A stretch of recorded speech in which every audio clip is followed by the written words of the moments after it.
Hemos entre tanto recibido al congresista Acuña, estoy hablando de Humberto Acuña, Héctor Acuña, perdón, de la bancada Honor y Democracia, es el quinto indispensable de esa bancada, él es representante de La Libertad, y antes de una pausa quisiera que nos diera una pequeña palabra sobre la situación de la inseguridad y la criminalidad en su región, en su ciudad, Trujillo, que es una de las más afectadas de nuestro país. Buenos días. Buenos días, señor. Buenos días, bienvenido. Para Mávila, para Fernando, viendo las imágenes de acá, de La Victoria, que estamos en el centro casi de Lima, en la región La Libertad es lo mismo y quizás por ahí vamos, ¿no? Porque ya no es solo La Libertad, pero lo que me preocupa es de dónde salen las armas, de dónde se obtienen las armas, de dónde se obtiene la dinamita. Porque realmente, por ejemplo, en Trujillo la dinamita es un producto ya comercial. ¿Por qué no se puede controlar? Igual las armas, estas armas de largo alcance, ¿dónde vienen? De las Fuerzas Armadas, de la policía, son traídas de otros países. Sé que lo que falta ahí es realmente controlar el origen de estos productos que usan los delincuentes, ¿no? Muy bien, congresista Héctor Acuña, permítanos ir a una pausa, Mávila, para escuchar a los anunciantes de RPP y retomamos para conversar sobre varios temas que le conciernen a usted como congresista y como norteño. Vamos entonces. Muchas gracias, José, por estas informaciones. Retomamos nuestra conversación con el congresista Héctor Acuña, representante por La Libertad. Y uno de los primeros temas que queríamos abordar es un tema muy importante en su región, que es la situación de la minería, ilegal, informal también. En su región queda Patás, donde se han producido crímenes terribles en varias oportunidades, con armas de fuego y sicarios. ¿Qué es lo que se está haciendo mal, señora Acuña, para que no progresemos en general en el ordenamiento de la actividad minera en el Perú y más bien hayan casos que muestran que la minería ilegal está aumentando? Es un caso en verdad emblemático y muy complicado, ¿no? de buscar una solución posiblemente de la mejor, pero creo que sí hay un espacio, creo que es la oportunidad de tener tener una mejor ley. Y las leyes que hemos tenido a través del Reinfo no han ayudado realmente a formalizar, no han ayudado a tener una minería que realmente ayude a generar los impuestos, ayude a generar recursos para el Estado. Lo que sí ha ayudado a un grupo de tener grandes recursos y que estos recursos muchas veces se convierten en lavado de activos. Y tenemos que ver, como siempre, por qué hay tanta acercamiento a la dinamita, por qué hay tanto acercamiento de libre distribución de las armas, por qué realmente no hay un entendimiento entre el gran empresario, el gran minero y el pequeño, que tiene que haber. O sea que definitivamente creo que la minería es el sector más importante para nosotros y el gran minero no lo va a hacer solo si es que no convive con el pequeño. Es en toda empresa. Necesitamos de todos. El diagnóstico es bastante claro. Hay informes que demuestran la cantidad, por ejemplo, de registros que tiene una sola persona, empresas, la manera en que se disfraza, digamos, el que en realidad no es tan pequeño, porque si uno empieza a sumar todas las inscripciones se da cuenta que por lo menos era mediano. Sin embargo, la decisión pasa por el Poder Legislativo o por el Poder Ejecutivo, que nos decía el Premier hace unos instantes, va a presentar un proyecto de ley y en este momento se encuentra analizándolo, aprobado por el Congreso. ¿Cuál es la solución finalmente? ¿El Congreso debería insistir con esta norma a pesar de la observación del Ejecutivo, si es que en caso esta se produjera? Es la oportunidad de que el Ejecutivo con el Congreso conversen, buscando una solución la más objetiva y la más real en la situación en que ya tenemos una experiencia ganada de años. Entonces, hay aportes del Ejecutivo, bien, aportes del Legislativo, pero lo que importa es qué es lo que queremos buscar, a dónde queremos llegar.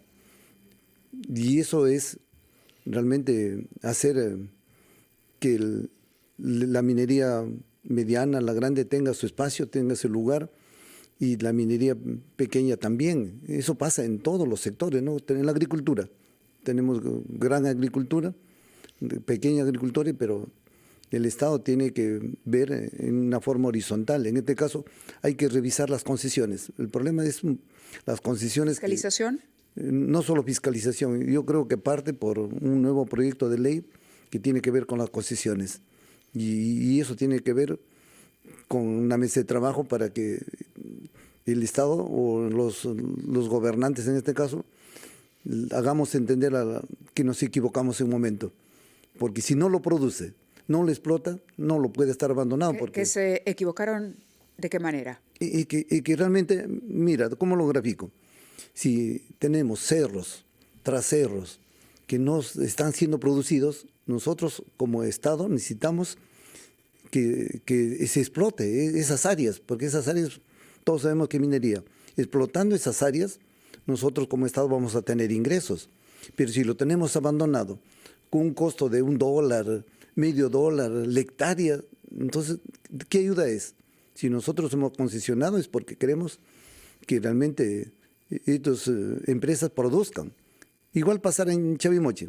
Si la compra de tierra le diéramos a personas que no lo producen, ¿de qué sirve? Tuviéramos un arenal, no tuviéramos las exportaciones que tenemos, igual hay que revisarlo, porque yo creo que muchas veces cuando uno proyecta una ley, elabora una ley, no siempre, o a ese momento, las condiciones serán distintas. Bien. Han pasado 20 años, 30 años, yo creo que lo que está en juego es quizás... Congresista, hay otro tema importante sobre el que conversábamos también con el premier Adiracén, que tiene que ver con la moción de censura contra el ministro de Desarrollo e Inclusión Social, el señor De Martini. Usted votó a favor la vez anterior. Esta nueva moción se discutirá en una de las sesiones del Pleno y usted también ha firmado. ¿Usted considera entonces que el señor De Martini debe dar un paso al costado?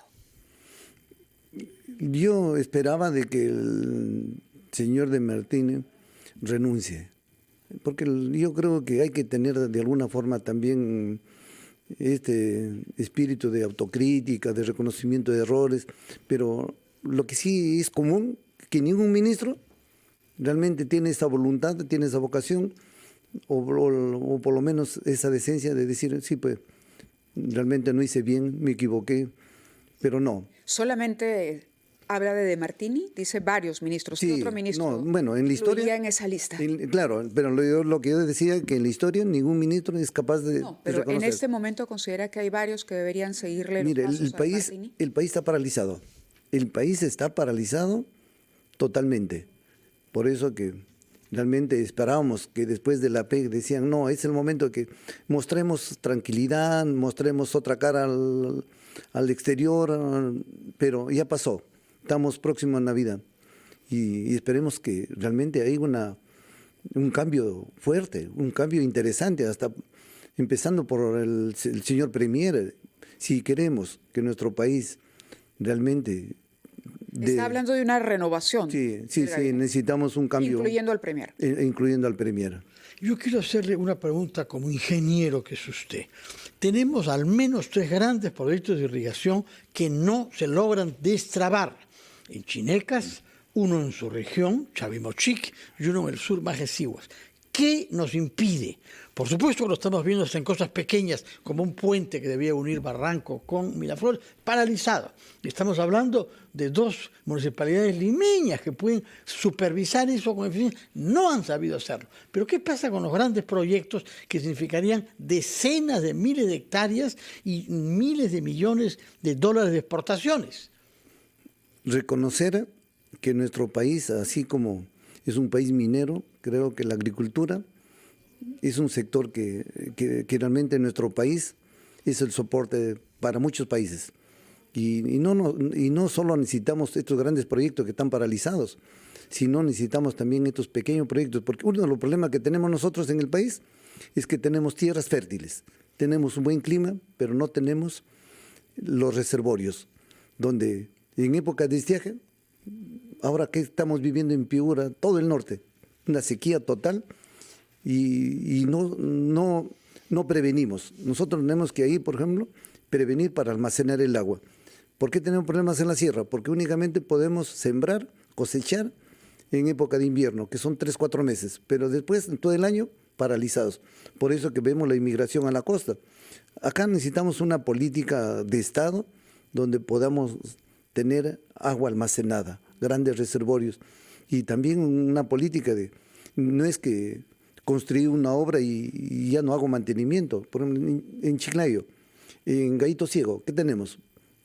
Reservorios que ya se fueron colmatados, que ya se rellenaron de arena, de piedra, de todo. Ya la cantidad de agua que acumula ya no es nada. O sea que nos falta una política de Estado que realmente le demos más énfasis, que apostemos más por la agricultura. Bueno. ¿Y eso qué significa? Tener agua. Contamos con usted para impulsar eso, porque realmente es tristísimo lo que dice, tener grandes superficies fértiles potencialmente y una improvisación que nos impide almacenar agua y usarla para producir y para generar trabajo. Muchas gracias, señor Héctor Acuña, congresista, representante de La Libertad, miembro actualmente de la bancada Honor y Democracia. Muy buenos días. No, gracias a ustedes, muy amable realmente.